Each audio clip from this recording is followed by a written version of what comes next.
sore lebih lagi bagi Tuhan kita. Haleluya. Kami sungguh bersyukur siang hari ini Tuhan.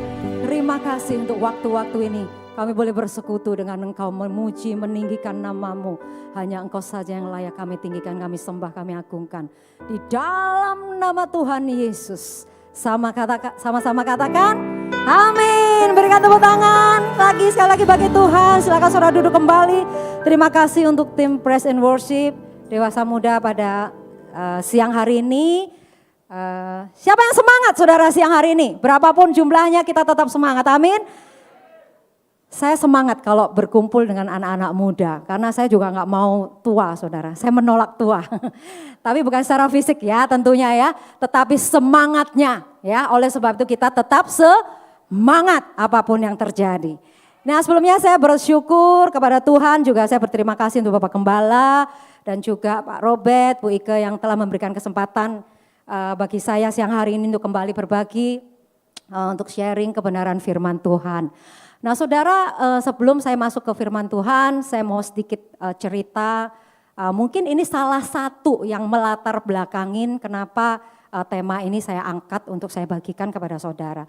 Nah belum lama ini sekitar Desember setelah Natal ya, waktu itu sekitar tanggal 13, ibu mertua saya, jadi mama dari Om Andre itu jatuh di rumah saya, kebetulan dia tinggal di rumah saya. Nah kemudian jatuh, kita bawa ke sebuah rumah sakit yang tentunya dekat dengan rumah saya di Karawaci, dan dinyatakan memang pahanya tuh ada yang patah saudara ya. Nah kemudian dari situ karena posisi waktu itu Om Andre itu nggak ada di rumah, dia lagi ada di Vietnam, jadi kita nggak bisa ngambil keputusan untuk mau operasi enggak gitu. Jadi toh itu juga sesuatu yang bukan sesuatu yang mendesak harus hari itu dilakukan, tidak. Tapi boleh dipikirkan lah untuk beberapa hari ke depan. Jadi sambil saya menunggu Om Andre itu pulang, baru kita berdiskusi ini maunya gimana gitu. Nah ini ngomongnya begini, tapi kita kok nggak srek ya di rumah sakit ini. Karena ya dokternya juga masih kayaknya nggak begitu meyakinkan lah menurut kami ya gitu ya. Dan kemudian kita harus bergerak untuk mencari yang namanya second opinion lah ya, untuk kemudian kita berdiskusi dengan beberapa dokter gitu. Kita pikir kita pengen sesuatu yang terbaik ya, kalau bisa juga yang enggak ngeluarin dana yang besar gitu loh saudara. Karena memang kami juga ya cukup ya, tetapi kalau tahu saudara ya, kalau sudah masuk rumah sakit itu berapa besar biayanya. Wow, tidak bisa kita perhitungkan di awal saudara. Nah kemudian setelah ketemu beberapa dokter ini dan itu, sampai pada satu saat di antara 5 dokter yang kita temuin, ada satu dokter yang terakhir kita temuin itu direferensi sama Ibu Hana ya, Ibu Hana yang di Bet Shalom. Ke sini aja gitu, karena dulu pernah juga jadi pembicara di seminar di gereja kita waktu kita masih di Junction. Nah kemudian kita temuin 2 hari berturut-turut di rumah sakit itu saudara, jadi misalkan hari ini sesuai dengan jam prakteknya dia sudah enggak ada. Besoknya saya sudah daftar untuk besok. Jadi hari ini karena saya gagal, saya daftar untuk besok. Kemudian enggak ada juga dokternya. Dibilangnya udah pulang, operasi karena gitu. Nah kemudian saya mulai cari jadwal dia gitu ya. Di Google kan ada dokter ini. Kemudian saya cari, saya ketemu di satu rumah sakit. Kemudian nah besoknya saya ke rumah sakit itu saudara. Nah memang ketemu akhirnya. Nah, ngobrol-ngobrol. Nah ternyata apa yang dia sampaikan itu bisa membuat kami tuh srek gitu. Saya dan suami saya tuh srek, oh ya kalau gitu kita mau pakai dokter ini. Bahkan dokternya bilang, saya punya cuman jadwal tuh 2 hari untuk ngoperasi ya, tanggal sekian dengan tanggal sekian. Jadi setelah itu saya nggak bisa gitu loh. Nah udah kita setuju aja ya, namanya juga kita udah srek kok ya. Ya udah nanti kamu bawa ya mama kamu ke rumah sakit ini jam sekian pagi-pagi, pokoknya masuk aja. Ya nanti saya akan atur di situ. Nah kemudian saya ikutin kan pada tanggal yang sudah ditentukan, 1 hari sebelum operasi saya bawalah mama mertua saya itu dengan ambulan ke rumah sakit itu. Nah ternyata sampai menjelang sore itu tidak ada kepastian saudara. Saya nggak bisa ketemu sama dokternya karena dokternya juga lagi ngoperasi. Nah ketika sudah sore dikatakan bahwa nggak bisa. Ternyata ini nggak bisa dioperasi di sini ya, dengan alasan satu kamarnya nggak ada. Terus saya udah bilang loh mau gabret juga nggak apa-apa kok kita gitu. Kemudian dia datang lagi perawatnya kasih tahu nggak bisa karena ini juga dia bilang alatnya nggak ada. Nah kita akhirnya dirujuklah ke sebuah rumah sakit besar yang di Jakarta. Akhirnya kami merasa kayak keberatan ya nggak sejahtera. Kemudian saya ya udahlah kita putusin ke bawa pulang lagi. Nah kemudian dari situ saya pengen dong ya ketemu gitu ya dengan dokter ini gitu loh. Kan saya belum pernah telepon nggak bisa apa jawaban yang pasti. Jadi saya kejar lagi nih dokter ini besok praktek di rumah sakit yang lain lagi. Saya kejar gitu loh. Saya tanya kenapa dok? Maksudnya harusnya kan hari ini mama saya dioperasi. Yang beginilah. Pokoknya jawaban itu sebenarnya membuat saya itu kecewa gitu dengan dokter ini. Nah, tapi dia memberikan satu saran gitu ya. Ya udah dia telepon, mau nggak ke rumah sakit ini? Jujur aja rumah sakit itu rumah sakit pemerintah ceritanya saudara ya. Nah, jujur kami itu kan nggak pernah berhubungan dengan rumah sakit pemerintah ya. Terus ya dia bilang begitu, jadi kita agak ya enggak saudara ya. Tapi kemudian ya udahlah kita mau rundingan dengan mama mertua yang di rumah, apakah dia setuju? Nah ternyata dari mama udah bawa aja nggak usah nunggu, nggak usah inilah beginilah tanya sana sini kata dia. Ya udah bawa aja pakai ambulan, terus kemudian kita juga berunding dengan adik-adiknya dan Om Andre. Udah nggak apa-apa lah, pokoknya terserah Koko katanya dia bilang. Ya udah kita bawa saudara ya. Terus akhirnya sebelum itu saya cek dulu rumah sakitnya gimana ya gitu ya. Oh ternyata ya udahlah lumayan bersih, intinya sampai situ. Nah kemudian ya udah kita akhirnya ya pasrah ya karena itu udah waktu terus berjalan, jadi sudah hampir 2 minggu nggak diapa-apain saudara. Jadi yang keputusan ya udah kita serahkan gitu ya, maksudnya kita taruh di rumah sakit itu. Dan ternyata ya singkat cerita gitu ya, yang bikin kita tuh apa saudara terpana lah maksudnya gitu. Ternyata jauh dari apa yang pernah kita tuh pikirkan, jauh dari apa yang sempat kita itu berpendapat gitu, menilai tentang rumah sakit tersebut. Ternyata pelayanannya bagus, semuanya bagus, bersih sekali. Nah kemudian, dari peristiwa ini, tentunya dengan peristiwa-peristiwa yang lain juga sih gitu loh. Saya belajar sesuatu hal ya bahwa kadang-kadang kita tuh ya karena melihat sesuatu itu dengan cara pandang kita kan maksudnya. Jadi sekejap pada saat itu kelihatan, aduh ya. Ini pasti begini nih, ini pasti enggak bagus, ini pasti begini. Jadi yang di pikiran kita tuh negatif duluan gitu, padahal belum tentu kan seperti itu kan. Nah kenapa siang hari ini akhirnya saya angkat tema ini, karena memang banyak dari kita ini ya, orang-orang ya, begitu kita salah di dalam cara pandang kita ya, itu bisa mempengaruhi sebuah keputusan yang akhirnya membuat kita juga bisa gagal, bisa fatal ya. Oleh sebab itu silakan slide-nya. Saya kasih tema hari ini POV, saudara. POV itu saudara bisa, pasti tahu lah ya. Kalau saudara suka lihat TikTok ya, ada di Reel, itu selalu kadang-kadang ada POV. Maksudnya POV itu apa singkatannya saudara? Point of view ya.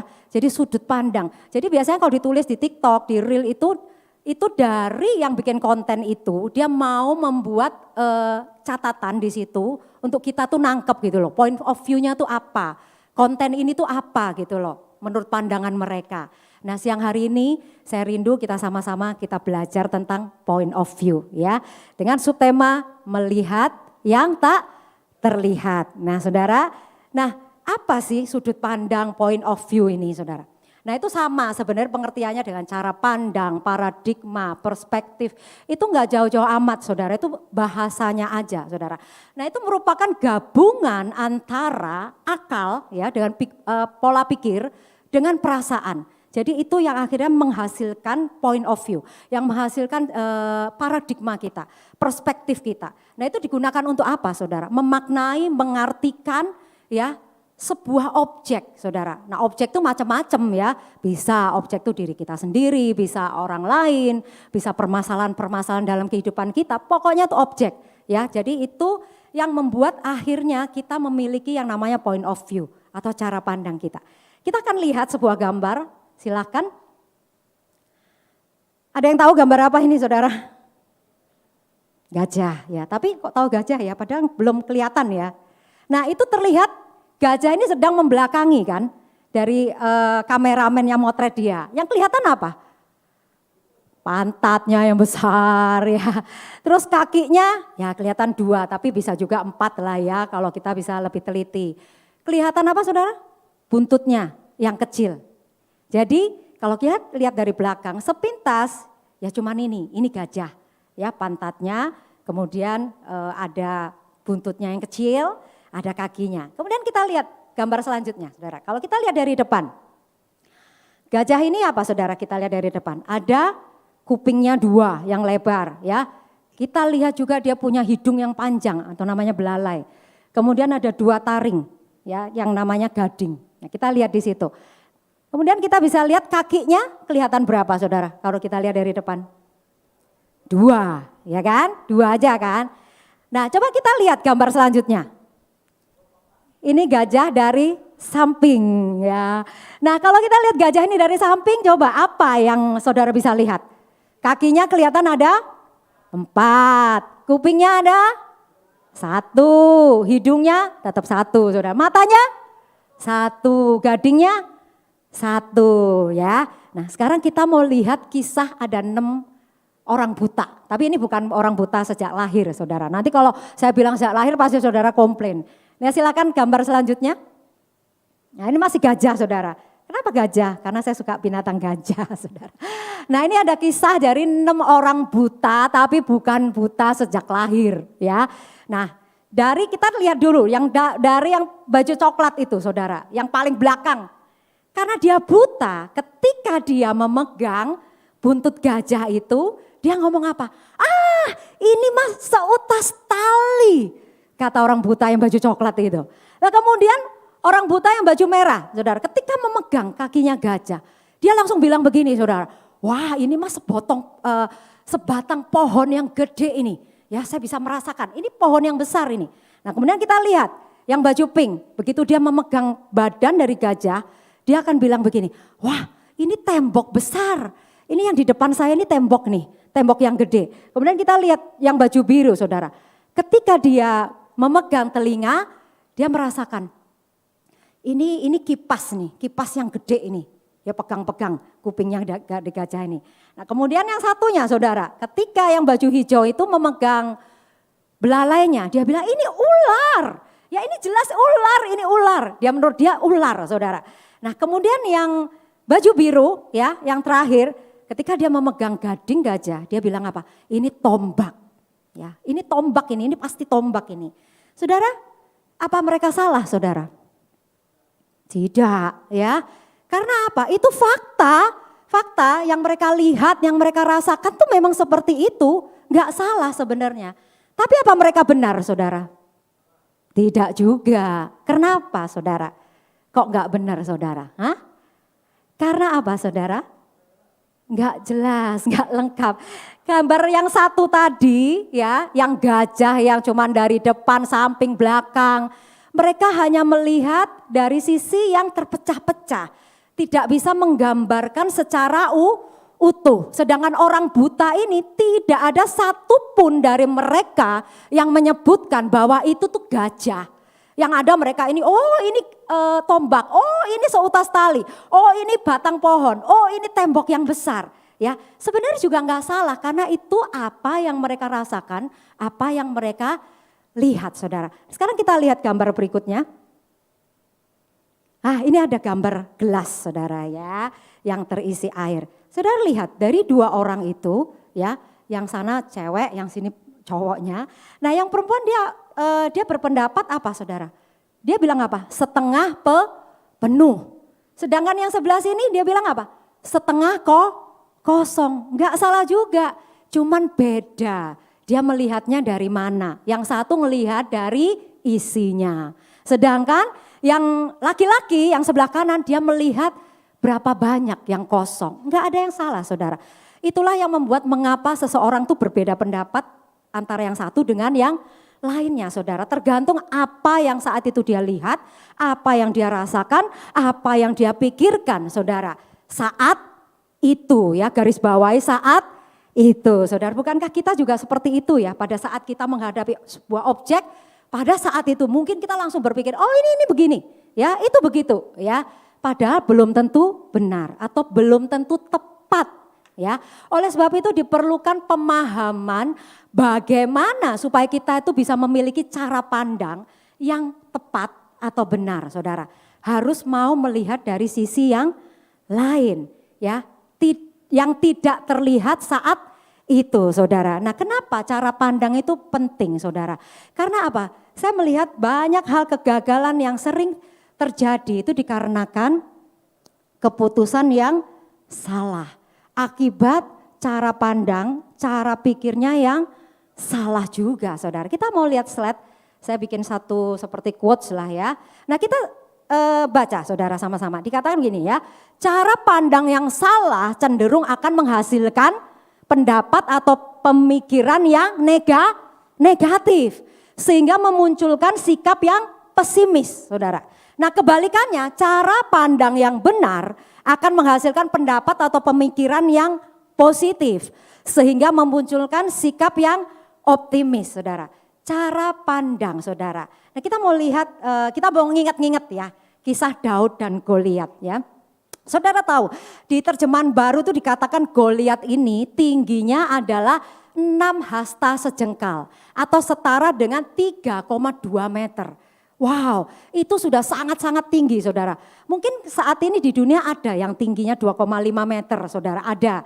Ada juga kapan hari pemain basket saya tahu 2,3 meter. Tapi ini Goliat 3,2 meter tingginya. Lalu dia tuh memakai kostum prajurit lengkap. Nah seandainya pada saat itu saudara, ketika Daud melihat Goliat, dia berpikir, wow gede sekali Goliat, berapa kalinya dari badanku tingginya, gedenya. Wah dia memakai baju prajurit lengkap, dia bawa pedang, dia pakai ketopong. Nah aku ini, begitu Daud melihat dirinya sendiri saudara, wah terlalu kecil kalau dibanding dengan Goliat. Aku juga bukan prajurit, aku gak punya pengalaman prajurit.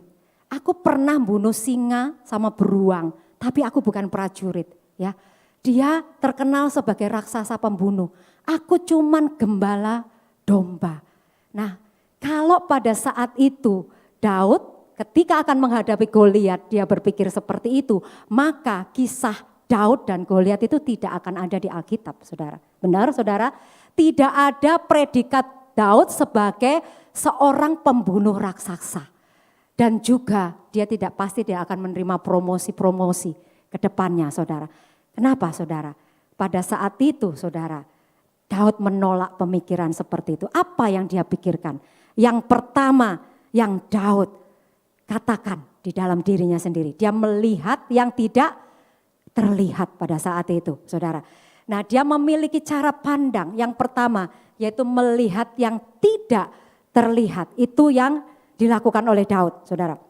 Nah pada saat dia melihat yang tidak terlihat itu, dia punya iman, dia tahu bahwa Tuhan pasti akan menolong dia. Tuhan pasti bersama-sama dia. Tuhan pasti tidak membiarkan dia seorang diri. Kalau dulu Tuhan tolong dia pada saat melawan singa dan beruang, pada saat dia mengembalakan domba, pasti saat ini pun Tuhan tolong. Ya, terus dia punya pikiran juga kekuatan surga pasti akan menopang. Itu yang ada di pikiran Daud pada saat itu, saudara. Nah, oleh sebab itu kita mau lihat slide selanjutnya. Apa yang dikatakan Daud? Karena dia punya pemikiran seperti itu, saudara. Kita sama-sama baca, kita perhatikan, saudara. 1 Samuel 17 ayat 45 sampai 47. Tetapi Daud berkata kepada orang Filistin itu, engkau mendatangi aku dengan pedang dan tombak dan lembing. Tetapi aku mendatangi engkau dengan nama Tuhan semesta alam. Ya, garis bawahi. Tetapi aku mendatangi engkau dengan nama Tuhan semesta alam. Allah segala barisan Israel yang kau tantang itu. 46, hari ini juga Tuhan akan menyerahkan engkau ke dalam tanganku. Dan aku akan mengalahkan engkau dan memenggal kepalamu dan tubuhmu. Hari ini juga aku akan memberikan mayatmu dan mayat tentara orang Filistin kepada burung-burung di udara. Dan kepada binatang-binatang liar. Supaya seluruh bumi tahu bahwa Israel mempunyai Allah. Ayat 47, dan supaya segenap jemaah ini tahu bahwa Tuhan menyelamatkan bukan dengan pedang dan bukan dengan lembing. Sebab di tangan Tuhanlah pertempuran dan ia pun menyerahkan kamu ke dalam tanganmu. Yang kedua, saudara, cara pandang Daud. Apa saudara? Dia melihat sebuah kesempatan atau peluang, saudara. Memandang lawan yang beda fisiknya jauh dari dirinya. Justru dia menemukan titik kelemahan dari Goliat.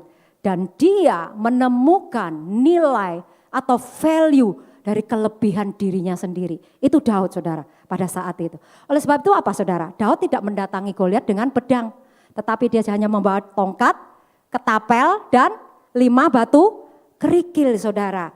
Nah mungkin Daud berpikir begini loh, saudara, seperti ini ya. Karena Goliat ini kan badannya gede banget ya. Bayangkan kalau saudara belajar olahraga panahan. Ya, pasti di awal itu pasti saudara kan melesat ya, bisa melesat, nggak di dalam kotaknya itu kan biasanya itu kan dikasih satu media, terus kemudian ada lingkaran besar, lebih kecil, akhirnya dititikkan ya. Nah biasanya orang-orang yang baru belajar olahraga panahan ini pasti dia melesat bisa nggak di kotaknya itu, tapi juga di lingkaran yang gedenya, saudara. Biasanya seperti itu. Karena kalau sudah pinter baru bisa ke yang paling kecilnya ya, di lingkaran di tengah itu yang sudah pinter berlatih panahan. Nah mungkin Daud itu berpikirnya seperti itu, meskipun Daud enggak berpikir olahraga panahan, tetapi Goliat ini kan badannya besar ya. Kalau dia pakai ketapel ya, dia pasti lebih gampang, saudara, untuk mengenai badan dari Goliat. Oleh sebab itu dia cukup dengan 5 batu kerikil, saudara. Dia enggak perlu bawa pedang. Kalau bawa pedang malah kalah, saudara. Nah itulah, saudara, di dalam pemikiran itu adalah cara pandang Daud mengenai dirinya dia sendiri dan juga terhadap lawannya. Yang akhirnya apa, saudara? Membawa Daud kepada kemenangan ya. Sejak itu namanya berkibar, wah Daud sebagai pembunuh raksasa. Nah kemudian Saul memberikan promosi, mengangkat Daud menjadi kepala pasukan. Nah saudara tahu setelah itu Tuhan pun promosikan dia, pada akhirnya Tuhan angkat Daud menjadi apa, saudara? Raja atas Israel. Satu kisah lagi, saudara ya, ilustrasi ini, saudara. Ada satu perusahaan sepatu namanya Laniki nih ya. Nah Laniki ini sebuah perusahaan sepatu, bikin sepatu, dia pengen ekspansi, pengen mengembangkan penjualannya ya. Kalau dulu dia sudah ekspor ke negara A, negara B, negara C, negara D. Sekarang dia kepingin ada satu negara namanya Zimbabwe ya. Namanya juga ilustrasi, jadi namanya jangan dicari di peta atau peta dunia, saudara ya.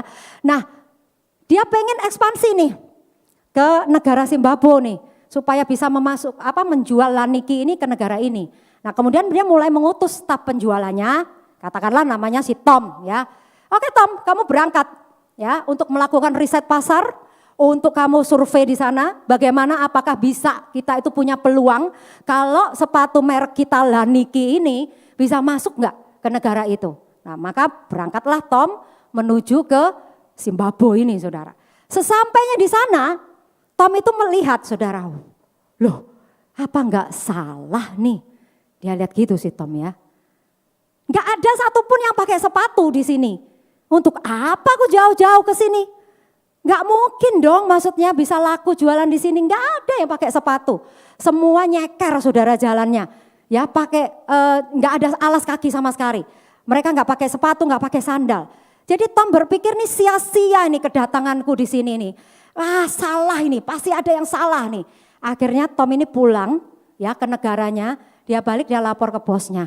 Bos, kayaknya salah deh. Kalau bos mengutus saya tuh ke negara Zimbabwe, di situ tuh nggak ada satupun yang pakai sepatu.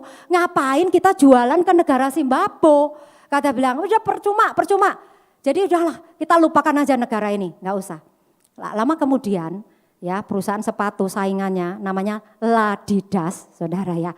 Dia juga akan melakukan ekspansi yang sama, ya. Dia pengen tuh negara Zimbabwe, kayak gimana ya negaranya ya. Kemudian dia mengutus staf penjualannya yang bernama Jerry, katakanlah begitu, saudara ya, Tom dan Jerry. Nah kemudian Jerry itu berangkat dia ke Zimbabwe, saudara ya. Dan dia melihat di sana, begitu dia datang, wow, ini luar biasa ini peluang yang besar, ini prospek yang gede. Wah di sini nggak ada satupun yang pakai sepatu. Tapi nanti kalau kita jualan sepatu di sini pasti laku keras, ya. Kemudian dengan semangat dia mempromosikan, saudara, sepatu Ladidas ini. Yang pertama dia datangi adalah tokoh-tokoh masyarakat di situ, saudara. Dia katakan gini, Bapak kalau siang Misalkan Bapak mau pergi berkebun atau kemana, Bapak nggak kepanasan. Coba ini Pak sepatu, Bapak ukuran ini coba saya ukur ya sepatunya. Bapak pakai ukuran berapa? Diukur sama si Jerry ini panjangnya dari ujung telapak kakinya diukur ya. Wah ini Bapak cocok nih pakai ukuran 40, coba Bapak pakai. Dipakai. Nah bapaknya ngomong gini ya, itu anggap aja itu tokoh masyarakat di situ saudara. Wah nyaman ya, coba Bapak jalan coba. Nah di depan tuh kan panas tuh, kena matahari, coba Bapak ke situ. Kepanasan enggak Pak? Enggak tuh kata. Nah katanya Bapak harus pakai sepatu sekarang. Coba Pak, Bapak bantu Pak ke masyarakat yang di sini. Bapak bantu saya promosikan. Bisa enggak orang-orang di sini nanti bisa pakai sepatu juga. Gitu. Nah kemudian namanya tokoh masyarakat dia panggil tuh. Ya istilahnya penduduk di seputar, ini loh ada orang yang jual sepatu, ini katanya sepatu nih namanya. Kita juga baru lihat nih sepatu nih, coba dipakai. Wah semua akhirnya senang saudara ya. Kemudian si Jerry ini pergi lagi ke tempat-tempat yang lain di seputar situ saudara. Akhirnya singkat cerita ya terjadilah transaksi yang gede saudara. Akhirnya terjadi pemesanan sepatu di daerah di negara situ saudara. Saudara kita bisa melihat saudara. Kenapa Tom tadi gagal, sedangkan Jerry akhirnya berhasil saudara. Kita lihat dua contoh ini aja saudara. Karena apa? Apa yang dipikirkan oleh Tom itu negatifnya. Wah nggak ada sepatu percuma lah jualan di sini, pasti nggak akan laku. Sedangkan Jerry justru dia melihat peluang. Nggak ada sepatu, justru banyak orang akan pesan sepatu. Ya itu membuat Jerry berhasil. Sebenarnya kisah ini sama dengan kisah 12 pengintai yang pada saat itu Musa mengutus mereka saudara. 10 pengintai modelnya kayak Tom saudara ya. Dia melihat dia menyimpulkan negatifnya. Sedangkan yang 2 pengintai ya Yosua dan Kaleb dia pemikirannya seperti Jerry saudara. Jadi positifnya memang begini, tapi ya di sana negaranya begini dan kita pasti menang di situ. Itu pemikiran yang positifnya. Ya, ini ada 2 contoh begitu saudara. Nah kita akan lihat sekarang saudara ya, satu ayat ya bagi anak-anak Tuhan tuh bagaimana ya supaya kita tuh memiliki cara pandang yang benar. Kita sama-sama akan lihat ayat di Alkitab di mana sebuah ayat itu ditulis oleh Paulus yang dulu cara pandangnya tuh salah saudara. Di Roma 12 ayat 2 belum lama juga Bapak Gembala kita Pak Stephen membahas ayat ini. Jadi dikatakan demikian saudara, sama-sama ya kita baca ya. Janganlah kamu menjadi serupa dengan dunia ini, tetapi berubahlah oleh pembaharuan budimu. Sehingga kamu dapat membedakan manakah kehendak Allah, apa yang baik, yang berkenan kepada Allah dan yang sempurna. Nah maksud daripada ayat itu apa saudara? Ayat ini saudara, pembaharuan budimu. Itu sama dengan pembaharuan cara pandang kita ya. Paradigma kita, mindset kita saudara dengan memasukkan nilai-nilai kebenaran. Amin saudara. Nah untuk dapat membedakan manakah yang kehendak Allah, mana yang bukan. Oleh sebab itu diperlukan pembaharuan budi, cara pandang, mindset, paradigma yang benar saudara. Untuk membedakan mana yang kehendak Allah, mana yang bukan. Yaitu apa saudara? 1, yang baik. Itu berbicara tentang hal-hal yang positif saudara ya. Yang kedua, yang berkenan kepada Allah. Yang ketiga, yang sempurna. Artinya apa saudara? Memandang sesuatu seperti Tuhan memandang. Nah bagaimana kita bisa memiliki cara pandang seperti Tuhan? Kita itu kan cuma manusia saudara ya. Kita ini terbatas dengan berjalan bersama Tuhan dalam keseharian kita saudara. Nah pada saat ini kita akan mulai dulu dari cara pandang terhadap diri kita sendiri dulu ya. Nah ini sering banyak di seminar sekuler juga banyak ya. Di kalangan gereja juga sering ya berbicara tentang bagaimana kita melihat diri kita. Ya, menggambarkan diri kita sendiri. Siapa saya ya? Who am I? Ya, dikatakan begitu. Kita lihat ayat selanjutnya yaitu di Amsal 23 ayat 7a. Dikatakan demikian, sebab seperti orang yang buat perhitungan dalam dirinya sendiri, demikianlah ia.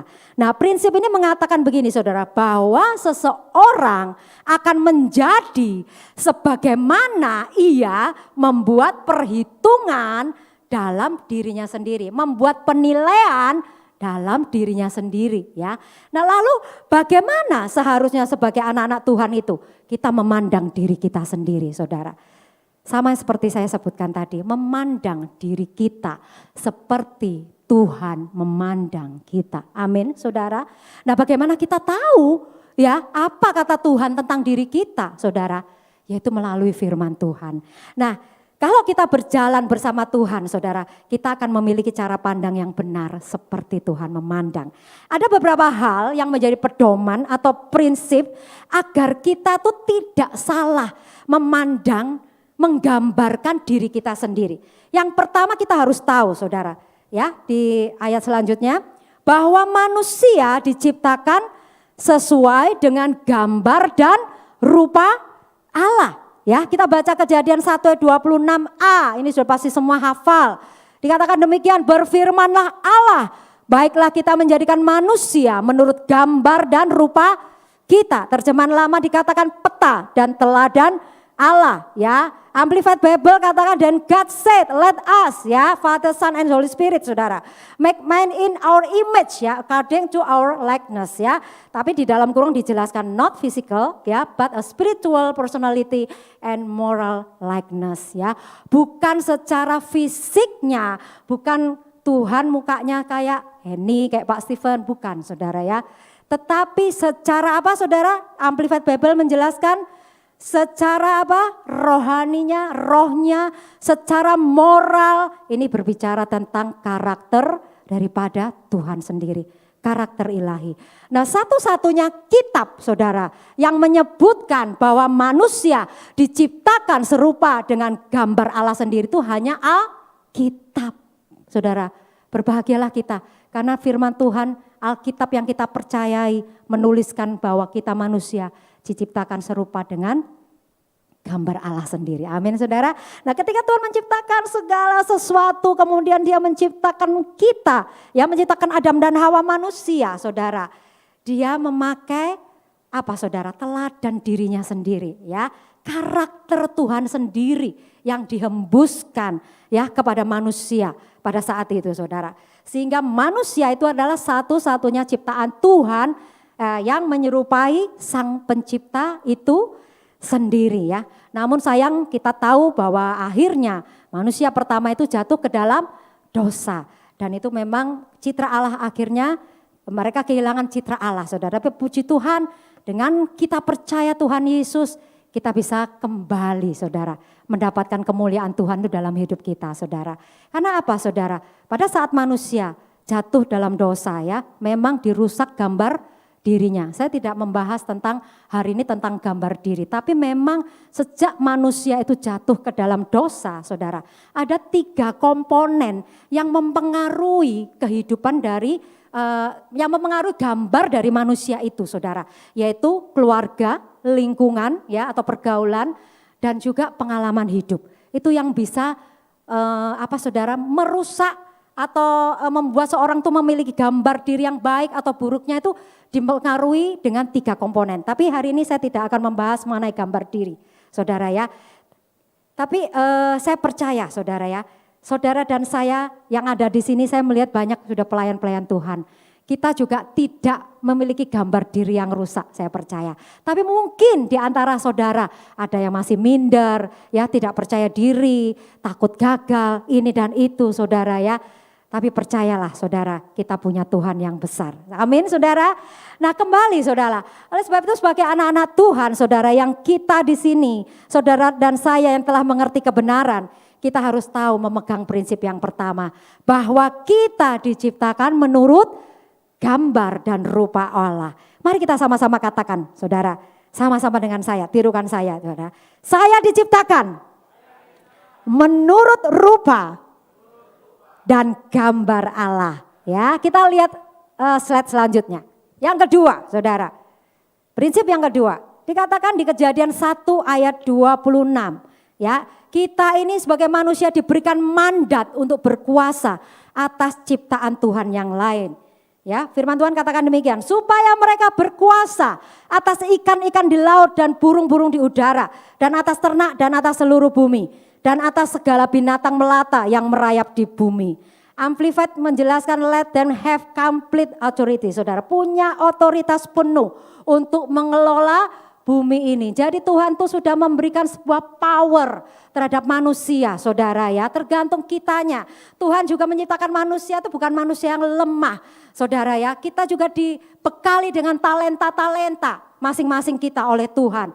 Nah, kita memang punya kewajiban untuk mengembangkan, untuk melipat gandakan talenta itu.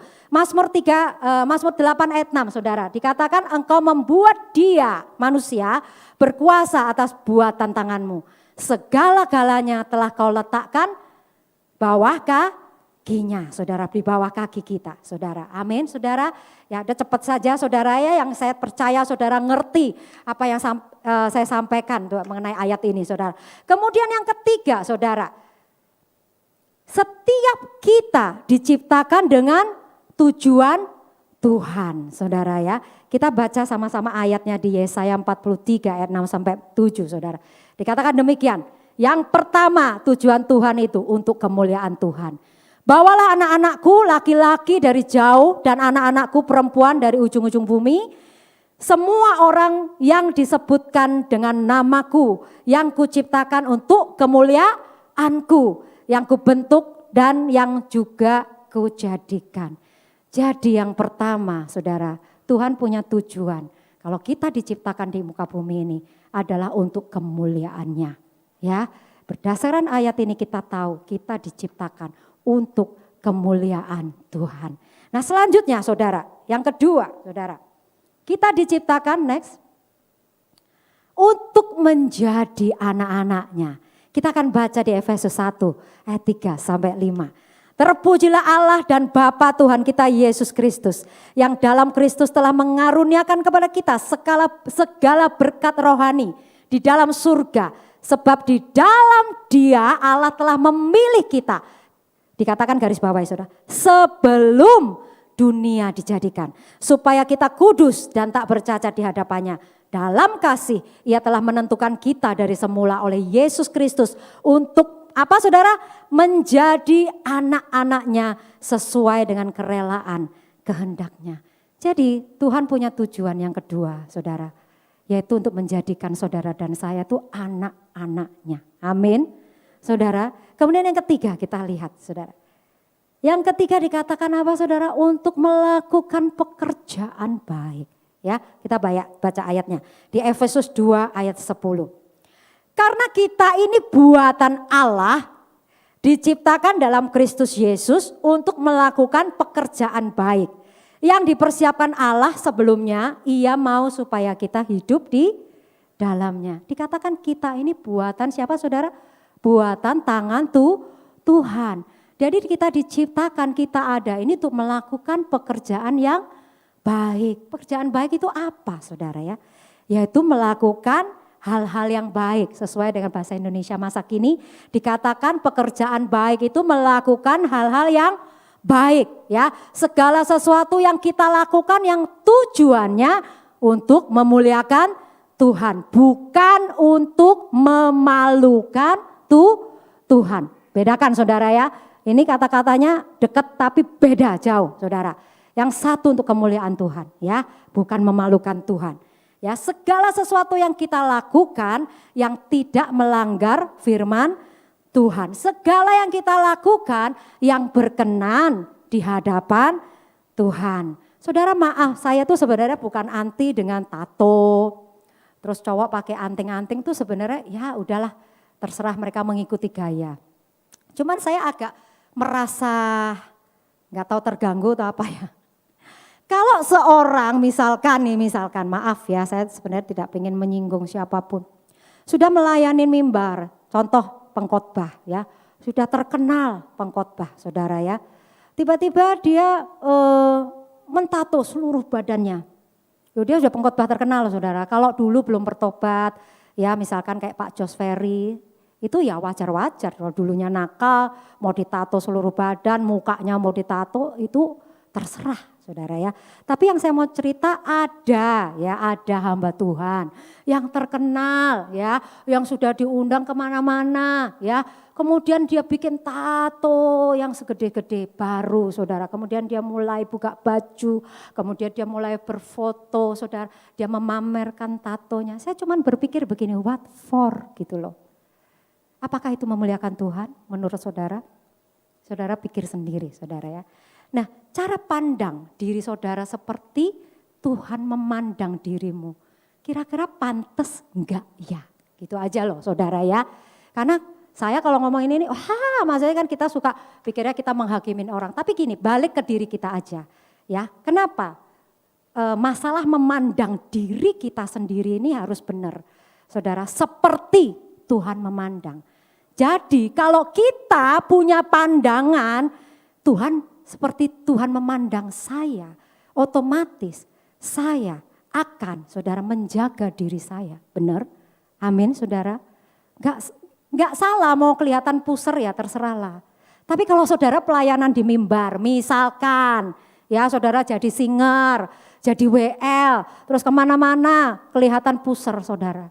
Kira-kira gini aja lah, bertanya pada diri sendiri, pantas atau tidak. Sedangkan hari ini kita ditekankan supaya kita ini punya pandangan terhadap diri kita tuh seperti Tuhan memandang kita.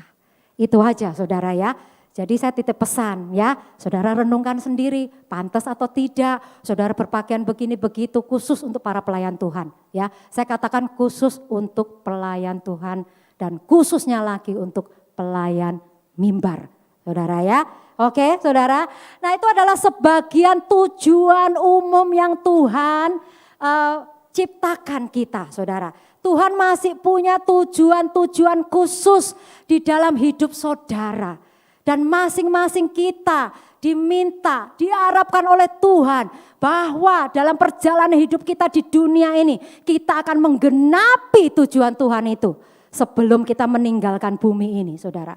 Amin. Sebelum kita kembali kepada Dia saudara. Nah itu saudara. Nah, masih banyak lagi saudara. Bagaimana kita bisa menggenapi tujuan Tuhan itu. Kalau belum apa-apa saudara suka bilang begini saudara. Aku gak bisa itu. Ya, belum coba sudah bilang tidak bisa. Ya, padahal kita ini Tuhan punya tujuan supaya saudara dan saya ini nanti menggenapi tujuan Tuhan dalam hidup ini. Tapi ketika Tuhan diminta misalkan oleh pemimpinmu melakukan sesuatu, saudara belum lakukan, saudara sudah bilang tidak bisa, saudara. Ya, jadi ini sama dengan kalah sebelum bertanding, saudara ya. Nah, Kenapa kisah Daud sama Goliat ini sungguh luar biasa saudara. Ini benar-benar mewakili yang namanya tema ini saudara. Mengenai cara pandang ini. Ini benar-benar saudara, karena Daud bisa melihat ke dalam dirinya sendiri dia siapa. Kemudian dia bisa melihat lawannya itu seperti apa saudara. Nah ini adalah contoh yang sangat bagus Daud dan Goliat ini saudara. Mengenai tema khotbah hari ini. Nah saya mau cerita, saya ingat sekitar lebih dari 20 tahun yang lalu ketika saya masih bekerja di salah satu hotel saudara di Jakarta. Nah ketika itu Director of Sales saya itu resign saudara ya, keluar. Nah posisi asisten Director of Sales juga enggak ada saat itu. Jadi itu kosong posisi itu. Sedangkan saya masih manajer saudara ya, jadi saya senior sales manager istilahnya begitu ya.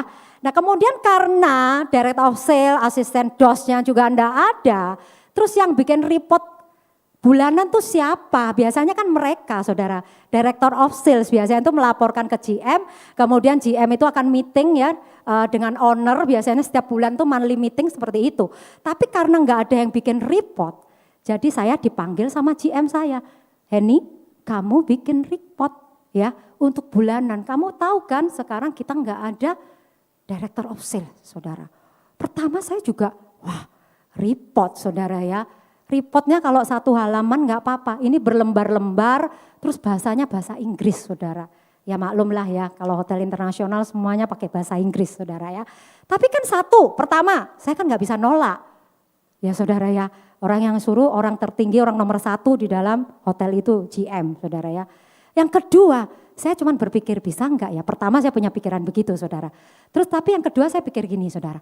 Tapi ada bagusnya juga ya. Kalau saya bisa bikin report, berarti itu menambah pengetahuan buat saya saudara. Ya, nah kemudian akhirnya saya kerjakan saudara. Ya, oke sir, I will do it, saya bilang begitu. Kemudian saya mulai saudara, saya kerjakan reportnya. Ya kalau saya nggak tahu saya pasti tanya ya, ini gimana ya, saya tanya ya. Tapi dari saya mengerjakan report itu saudara, saya jadi pinter ya, ngerti ngitung caranya. Oh gimana ngitung okupansi, oh saya tak bisa tahu maksudnya penjualan, maksudnya bulan itu berapa saya bisa tahu persis angkanya. Saya jadi ngerti saudara, karena saya melakukan itu saudara. Jadi saya senang saudara, meskipun saya pulangnya telat ya lembur dan sebagainya nggak masalah. Saudara membuat saya lebih pinter kan gitu loh. Nah kemudian sebulan, 2 bulan, 3 bulan saudara, belum dapat dos saudara. Karena untuk memilih daerah sales pasti dipertimbangkan benar-benar saudara ya. Nah saudara, apakah saya ditambah gajinya? Apakah saya dinaikkan posisi saya saudara? Tidak saudara. Gaji tetap saudara, posisi juga tetap, tapi saya ngerjain kerjaannya atasan saya saudara. Saya bersuka cita saudara, karena itu membuat saya lebih ngerti, lebih pinter. Oleh sebab itu saudara, kalau saudara ada di posisi seperti saya, ya saudara dibutuhkan di perusahaanmu, ya atau mungkin di gereja ini, tolong kerjakan ini. Jangan buru-buru bilang nggak bisa saudara ya, coba dulu. Kalau nggak bisa, saudara bisa cari akal, bisa nanya yang bisa. Saudara, saya tipe orang yang seperti itu karena memang saya seperti itu, saudara. Jadi saya tuh apa ya? Mungkin orang yang tahu saya istilahnya nggak hitung-hitungan, saudara. Nah kemarin saya sempat ngobrol sedikit dengan Bapak Gembala kita, Pak Purba. Dia ceritakan tentang anaknya Iman Taka, ya. Nah Iman Taka ini rupanya di sana, ya. Dia satu-satunya orang Indonesia, kata Pak Purba ya. Nah pada saat dia dipanggil, ini sudah dipanggil temannya Iman tuh si A, si B, si C ya dengan jabatannya masing-masing lah, dengan dikasih predikat masing-masing. Nah ketika pas Iman nih yang terakhir, kemudian itu memanggil saudara, atasannya, bosnya manggil, Iman, gak ada bilang gitu. Dia gak kasih predikat, tapi predikatnya orang yang mau melakukan apa saja. Intinya begitu saudara, jadi gak hitung-hitungan sama kerjaan. Jadi itu yang bikin bosnya seneng saudara. Amin saudara. Saya termasuk orang yang gak hitung-hitungan dulu kalau saya kerja. Makanya dimanapun Andre sangat tahu persis saudara. Ketika saya resign pasti GM saya, bos saya gak akan bolehin saya. Karena saya memang tipe begitu. Saya punya sifat sense of belonging. Makanya saya kepingin saudara yang ada di sini semua jangan merasa begini loh saudara. Saudara dikasih tugas A, ya udah A itu aja. Jadi saudara pakai kacamata kuda benar-benar. Gak peduli ini ada sampah, kececeran di sini, itu bukan tugas saya. Itu tugas bagian kebersihan. Nah saya itu gak bisa begitu kalau kerja di hotel. Ada sampah saya ambil saudara. Itu terbiasa saudara seperti itu. Amin saudara, saya kasih motivasi ke saudara. Nah saudara, kemudian saudara, kita ini saudara dan saudara ini masih muda. Jangan punya pikiran seperti itu. Amin saudara. Kata Injil itu berarti apa saudara? Kabar baik saudara. Saya sudah kasih jam, saya jadi panik saudara. Meskipun begitu kabar baik ini hanya bisa saudara dialami bila kita apa saudara? Memandang diri kita seperti cara Allah memandang saudara. Amin saudara. Jadi bagi saya saudara, tadi yang saya bilang saya ceritakan, saya enggak digaji lebih. Saya enggak dinaikkan jabatan sampai dapat dos yang baru, tetap sama saudara. Nah saudara juga begitu saudara ya. Jadi jangan berpikir gini, ngapain saya kerjain, toh gaji juga sama. Nah itu biasanya orang-orang sukanya berpikir begitu saudara. Enggak ngefek, enggak ngaruh. Karena saya mau ngelembur, mau apa, juga gajinya tetap sama. Itu pikiran yang negatif saudara. Gimana saudara mau maju? Saudara, siapa bilang gak ngaruh saudara? Ngaruh saudara ya. Karena apa saudara? Itu akan menambah value atau nilai bagi dirimu sendiri. Itu akan menunjukkan karaktermu, saudara. Mentalmu di hadapan atasanmu, ya, di hadapan gembalamu, di hadapan Tuhan juga, saudara. Oleh sebab itu, kita saat ini, saudara, mari kita buang sifat-sifat pemikiran-pemikiran yang negatif, saudara. Buang, saudara, kekhawatiranmu, buang ketakutanmu, saudara, kelemahanmu, saudara. Saat ini kita punya Tuhan yang besar, amin, saudara, yang sanggup, saudara. Kita sanggup melakukan segala perkara bersama Tuhan, amin, saudara. Katakan yes I can, ya, bersama Tuhan aku bisa melakukan perkara-perkara yang besar, saudara. Saudara, kalau kita memandang orang lain pun seperti itu. Saya titip satu ayat ketika kita memandang ke orang lain, tidak ada di slide, saudara. Ya, sebenarnya tadi saya juga siapkan, tapi saya tidak siapkan di slide, saudara. Karena manusia itu memandang hanya sebatas apa yang kita lihat masalahnya. Tetapi Tuhan kan selalu memandang eksternal dan internal, itu bedanya, saudara. Karena kita ini terbatas, saudara. Nah, di dalam Alkitab itu ada contoh, saudara, yaitu pandangan orang Farisi terhadap Matius. Gak usah dibaca, nanti saudara baca sendiri, ya. Si pemungut cukai, itu ada di Matius 9 ayat 9 sampai 13, ya. Nah, Farisi ini menganggap bahwa Matius ini adalah orang yang berdosa, saudara, ya. Sedangkan Yesus memandang Matius ini sebagai orang yang sakit, yang perlu disembuhkan, perlu diubahkan, layak untuk ditolong. Itu bedanya, saudara. Nah, akhirnya apa, saudara? Saudara tahu, ya, memang Matius akhirnya disembuhkan, dipulihkan, diubahkan. Maka dia bisa menulis kitab Matius. Amin, saudara. Dalam kita memandang orang, kita juga tidak bisa langsung kita ngejudge sisi negatifnya, saudara. Ada satu ayat yang saya suka sekali, ya, bagaimana supaya kita bisa belajar memahami orang lain, saudara. Supaya kita ini tidak salah paham terhadap orang, ya. Yaitu ada di Yohanes 7 ayat 24, bisa ditayangkan, ya. Saya anggap sebagai ayat penutup, saudara, Yohanes 7 ayat 24. Janganlah menghakimi menurut apa yang nampak, saudara, tetapi hakimilah dengan adil. Di terjemahan sederhana Indonesia itu lebih bagus, saudara. Saya bacakan saja. Jangan menuduh siapapun tanpa berpikir baik-baik, tetapi pertimbangkanlah perbuatan orang dengan benar dan adil. Amin, saudara. Mari saya undang bangkit berdiri. Tetap semangat, amin, saudara. Belajar untuk kita punya pikiran yang positif, amin. Belajar kita memandang sesuatu seperti Tuhan memandang, ya. Jangan pernah berkecil hati karena engkau dan saya diciptakan serupa dengan gambar Allah. Amin. Kita diberikan mandat untuk berkuasa atas ciptaan Tuhan yang lain.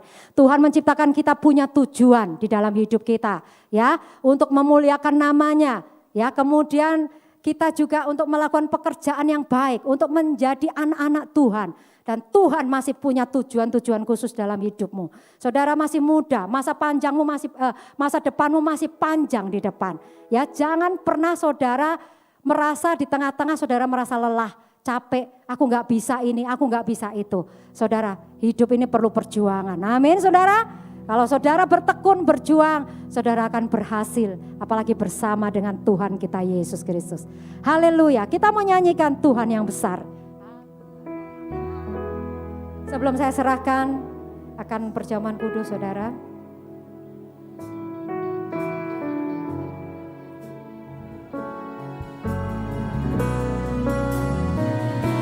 Aku punya Tuhan yang besar, yang telah berjanji